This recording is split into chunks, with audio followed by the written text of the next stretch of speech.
out of the box.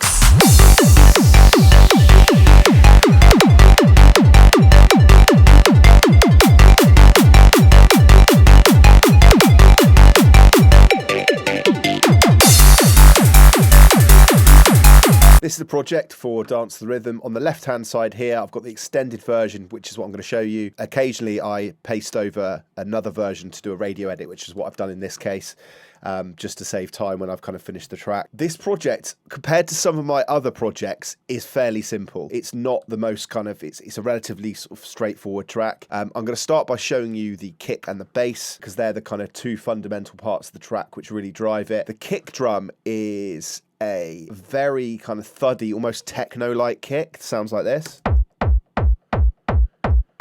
On its own with the bass, it actually was a little weak. So I added in this kind of top kick, which is out of the kick from my track Get Up. It had this really nice kind of like, almost like slightly distorted top to it. And together, you can tell, add that in, just like a real kind of thump, and it makes the kick feel a lot more weighty with the bass like this. If I take that out,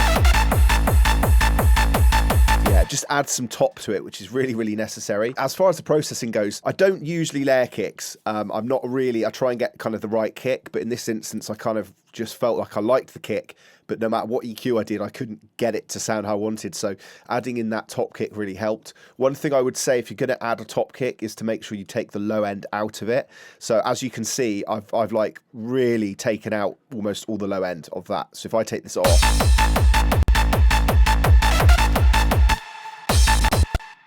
if I show you it without, that's a full kick. But that top bit is just really, really nice there. As for processing on the kick drum, a little bit of soft clipping using the T-Rack soft clipper, which I really like. And then on the kick and bass group, I've added in a UAD. That just gives it a little bit of low end, like a real slight bit. Okay, moving on to the bass sound. This track, for the most part, plays just on a single bass note in an A. The only part of the track it plays on different notes is the melodic drop here. It's a very kind of simple bass. It's a couple of offbeat layers. So what I've got is here a top bass and then a sub. The top bass is comprised of 4 layers. A real attack kind of top layer. Something with a bit of width. That massive layer actually, just like doing a quite knocking frequency. And then the nimble kick, which is giving it a kind of wow together. And then the sub is actually, I tried something different for this, which I don't always do, and that's to have a sub on 2 octaves. So I've got that lower one and then an octave up. Kind of fills it out. The bass altogether sounds like this. I remember doing some quite outrageous EQing on the end of the bass. So yeah, I did this here. So if I take that off, actually it loses a lot of the top end. It back in. It really needed that when everything was playing. If I play the kind of whole drop without that EQ, it gets totally lost under that kind of hard trance riff that's playing over the top of it. And adding this kind of boost here just really helped it kind of just pop out in the right place. That was kind of the bite frequency here was where it really needed to be raised. So that made all the difference. A few serum layers. I think that massive layer, I have a feeling I actually turned that off in the final version. I don't think I even used that. So it's actually the 3 layers and then the sub. What I did with this track was I had my kick and bass here, and then I had all the rest of the music on one group. And the reason I did that was because right at the end I just have a little bit of a glue compressor just compressing everything else together just slightly, and I didn't want to affect the kick and the bass, so I left those off of that compression. That's why everything here is in one group. It's not something I always do, it's just for this track it kind of worked. I just wanted to jump in real quick and let you know about my Discord called Lost in the Rave. Whether you're a music producer or you're a fan of UK hardcore, happy hardcore, hard dance, whatever, there's a link in the description. Come and join the Lost in the Rave community. Drum-wise, like for the most part, because I was going for like a 2000 sound, I wanted to use drums and effects that were kind of felt like they're from that era. So a lot of what I've used is kind of like the 909 kind of sounding drums, percussion sounds, so such as the riot. And my hats are very 909. And then also, as are the claps as well. And they sound like this all as one.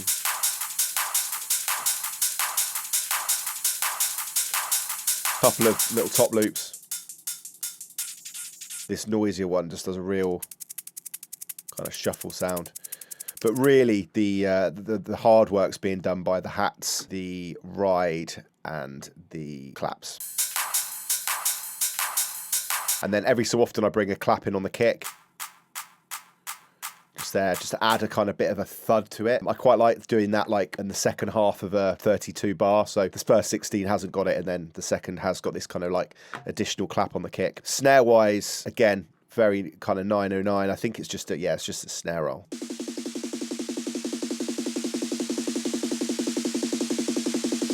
That's it, really, other than this one here. So super simple, nothing fancy going on with the snares at all. The vocal is one of the key elements of the track. Once I found this vocal, I was pretty buzzing, to be honest, because I knew I'd kind of had an idea. So dance to the rhythm, dance to the rhythm, dance to the rhythm, dance to the rhythm. Slightly pitched up, just to kind of beat, so it's in key with the track. And on the vocal, I've got a fair bit of processing. I've got a reverb, a delay, followed by some compression. And then on the group, I've got some more compression here using the UAD. Dance to the rhythm, dance to the rhythm, dance to the rhythm, dance to the rhythm. That just adds like a little bit of presence, and then some EQ as well. Dance to the rhythm, dance to the rhythm. And then again in the group, I've just got something just to take some harsh frequencies out as well.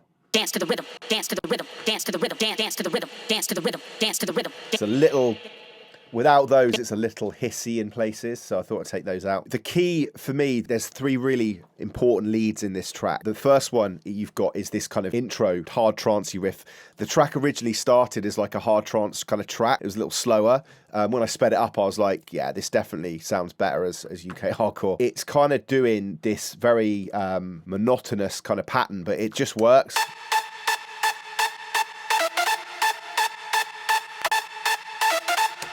And that comes in kind of from the intro, really. Like I wanted the track to be, I wanted DJs to be able to kind of mix it, do a long mix. So you can either like drop the track in kind of as a 16 bar and have it drop in here. Dance to the rhythm, dance to the rhythm, dance to the rhythm. Or you can kind of have it in the mix and mix it through into another track. I guess you could use the term like a smart intro or something for that, you know, so you kind of got like an interchangeable intro depending on your DJ style. And for me, personally, I quite like that style intro because it depends how I want to mix the track. So yeah, this riff kind of comes in on on bar 33, and it does a very samey pattern all the way through. Kind of like some of those older hard trance tracks and some of the kind of stuff that crossed over into UK hardcore as well. For this, mostly used Serum. So you've got this kind of like harsher layer, very pokey mono layer. Rave Generator 2. That's probably my favourite layer. It's just adding real character to it. Another kind of squeaky layer. And then that one's clearly giving it kind of weight and body. And then together they are...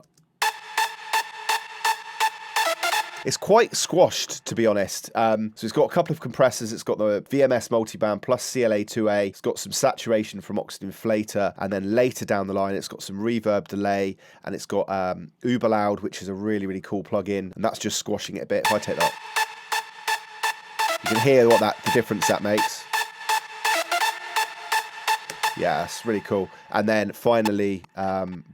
one of my favourite EQs, UAD Pool Tech. That's just adding a little bit of brightness to it. Really like this EQ. It's found its way into a lot of my areas of production, various different elements from leads to vocals, bass, those kind of things. So yeah, you'll see that pop up a lot for me. And then later in the track, there is a variation of this slightly, which sounds like this. And this is kind of like the main drop lead.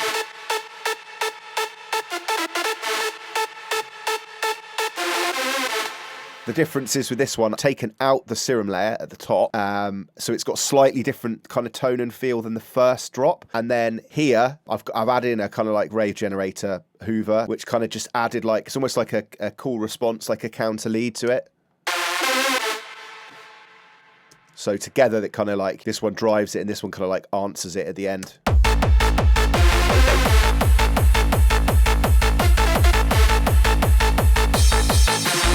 And then in between that, I've also got this Vengeance 1 acid shot. I don't know why I added that. I think I was just kind of like on a nostalgia tip and flicking through the Vengeance samples. And yeah, this one just popped up. It's actually a really good acid shot. Like, it's just so good. Yeah, on that's got some delay. It's got quite a strong delay on it, actually. A nice ping pong delay. And then it's also got CLA just to squash it a bit. Onto the leads, which is my favourite part of the track because it was really, really fun to write these. The lead has got this kind of hard trancey feel to it. I've had to bounce it to audio, but it's got this kind of like, the way it kind of steps up like a kind of trance melody.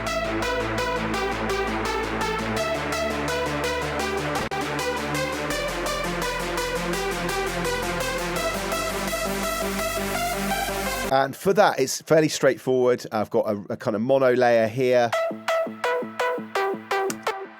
A layer from Spire, which for me was the kind of, this is what started it actually. This was the kind of foundation layer. It just sounds so 2000s. A Serum Super Saw, which gives it quite a lot of fatness and depth.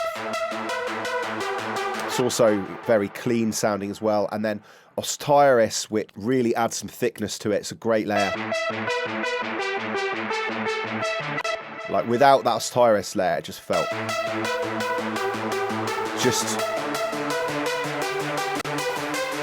yeah, it just, Osiris is a great synth. It's free as well, so if you're not aware of it, it's got lots of stuff. For me, I just use it for leads, but it's yeah, really good plugin. What I decided to do next was a bit random. Like, I didn't go straight into the breakdown. I wanted to create like a bit of tension before kind of going into a build up. The inspiration for this kind of section here, which I'll just play it a sec. Dance to the rhythm. Dance to the rhythm. Dance to the rhythm. Dance to the rhythm. Was, I think it was Crackcore by Dougal and Gamma. It's got this like section. I think there's a few Dougal and Gamma tracks around the kind of early 2000s that just had this kind of, that kind of lent into like the hard trancey sound around at the time, and had this, yeah, this kind of like bridge between the breakdown melody and the build up. I just thought it was a really good idea. I mean, I've never really done that before that I can remember anyway. So I thought I'd chuck that in, and it's kind of just a combination of like bass shots, like little one shots like this, like sort of reversed. Another one here. I've got the acid shot, and then I've got kind of like a shot from the vocal. Dance to the rhythm. And then I've got the main bass note, which isn't reversed, just playing a kind of, plus a snare that plays in between. And that's kind of the only place this snare plays in the track is here. And it's just doing this kind of like, yeah. And I felt that kind of just was a really nice bridge between going straight into the build-up. So the build-up, I kind of don't even filter it in. I just bang that the new riff kind of straight in. Dance to the rhythm. And then I kind of, just to build a bit more tension, I threw in like a kind of like a fake drop, or just it's not really a fake drop. It's more of like an extra 4 bars of build-up, really.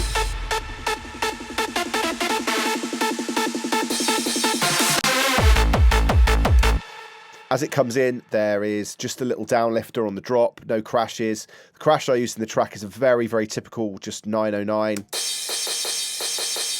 I use the crashes a lot through the track to kind of like as fills and in the builds and things like that. Again, a very kind of 2000s thing to do. It just kind of really helped the concept of the track, bring it into that era. What I wanted to do, one thing I did want to do with the latter part of the track is I wanted to make it quite snappy. The first bit is by all accounts, you know, it's a little long. It doesn't break down, you know, until almost like a minute and a half. And I didn't want to kind of do the same throughout. So it's like a 16-bar drop, build up, melodic drop, build up, and then the kind of hard trance riff comes in. So I wanted to get the latter part of the track quite snappy, as the first part of it was like, you know, more for like the kind of more for like DJs, I guess. Once it kind of finishes, I felt like a good bridge, rather than kind of going straight to an outro, be to bring in the intro riff again. Dance to the rhythm, dance to the rhythm, dance to the rhythm, dance to the rhythm, have it building up through.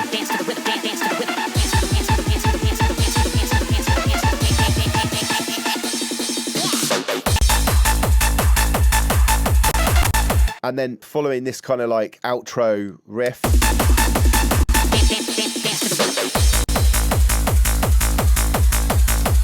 it kind of just goes to a very standard outro, kick and bass outro. I did toy with having an extra 16 and just having like, you know, a real kind of proper old school outro and just having the kick and some percussion. But to be honest, like I mix quite quickly.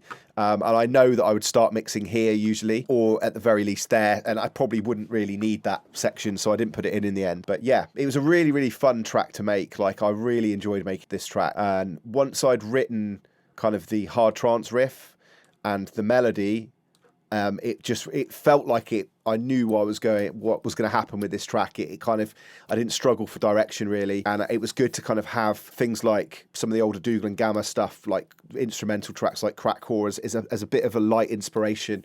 I think sometimes having a reference track in the project or just something you can flick to could just help you keep an anchor on the concept of your track. But yeah, it's by all accounts, it's a very simple track for me anyway. You know, it's not kind of got like as much, it's not as filled out as some tracks I've done. Certainly, like, you know, for instance, the breakdown, there's no big pads or anything like that, and I think that's why it was so fun to make, because it's slightly more simple than some of the other tracks I've done in the past. This has been my talk through of my track Dance to the Rhythm. I hope you've enjoyed it. If you've got any questions, I'd absolutely love to hear from you in the comments section, and I will definitely answer everything I possibly can do relating to the track. And I appreciate you watching the video. If you've enjoyed it, then please subscribe for more, or you can check out my Patreon, where I have loads more tutorials, and I also offer one-to-ones, feedback on your music, monthly sample, MIDI packs, that kind of thing as well. I've also got a Discord, which I've dropped a link in the description as well. So thank you very much for watching, and I'll see you again soon.